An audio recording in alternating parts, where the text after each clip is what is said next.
ധ്യാൻ എന്ന് പറയുന്ന ഒരു നടൻ,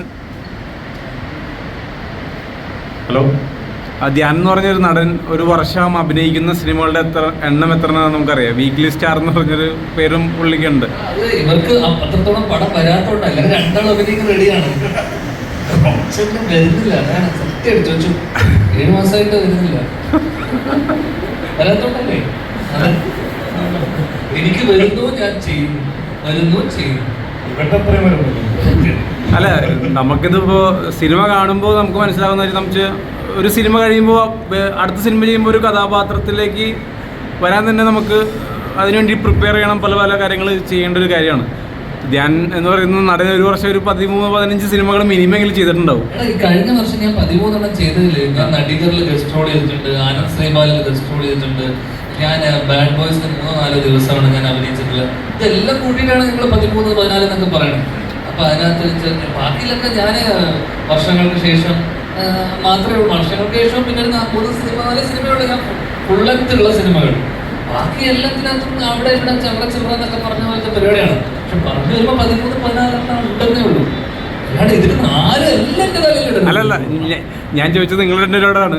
ഇപ്പൊ ഈ കഥാപാത്രങ്ങൾ ഇത്രയും ചെയ്യുമ്പോൾ ധ്യാൻ ചേട്ടൻ എടുക്കുന്ന ഒരു എഫേർട്ട് ഉണ്ടല്ലോ, ആ എഫേർട്ട് എന്ന് പറയുന്നത് ഇപ്പൊ എല്ലാവർക്കും, അല്ലെങ്കിൽ പുതുമുഖ സംവിധായകർക്കും അതുപോലെ ക്രൂവിനും അവർക്കെല്ലാവർക്കും ഹെൽപ്ഫുള്ളാണ്. എന്ന് വെച്ചാൽ ഒരു നടനെ സംബന്ധിച്ച് ഇത്ര സിനിമകൾ ചെയ്യുമ്പോൾ ഉള്ളൊരു കാര്യം. അപ്പോൾ ധ്യാൻ എന്ന് പറയുന്ന നടൻ എന്നുള്ള രീതിയിൽ ഈ ഇത്തരം സിനിമകൾ ചെയ്യുമ്പോൾ ഉള്ളൊരു എങ്ങനെയായിരുന്നു? അല്ല, നിങ്ങളുടെ അടുത്തായിരുന്നു ഞാൻ ചോദിക്കുന്നത്. എന്ന് വെച്ചാൽ ധ്യാൻ്റെ ഇത്തരം വളർച്ച കാണുമ്പോൾ ഉള്ളൊരു കാര്യം.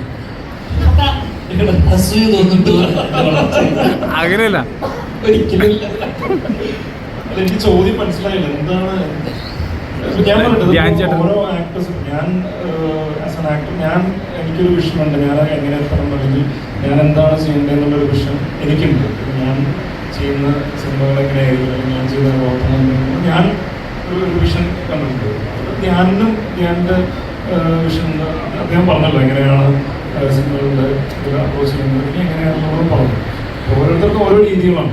അല്ല, ഈ ഡിഫറെൻറ്റ് ക്യാരക്ടേഴ്സ് ഒക്കെ ചെയ്യുമ്പോൾ മറ്റു കഥാപാത്രങ്ങൾക്ക് സാമ്യം ആവരുത് എന്നുള്ളൊരു ഇതൊക്കെ ഉണ്ടാവില്ല. അതെന്നെ ചോദിച്ചു. ഞാൻ ശ്രമിക്കാറുണ്ട്.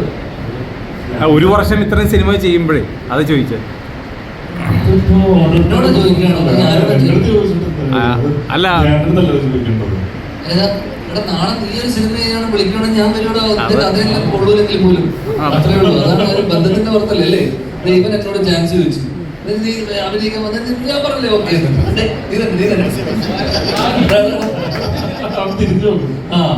അപ്പൊ നമ്മൾ അത്രയല്ലേ ഉള്ളൂ, അതിലൊരു ബന്ധം. നീ നാളെ സിനിമയിൽ ഞാൻ വരും, അത്രയല്ലേ ഉള്ളൂ. നാളെ ഓണം ചേട്ടൻ കണ്ണൂർ സ്പോട്ട് ചോദിച്ചാൽ ഞാൻ പോകും.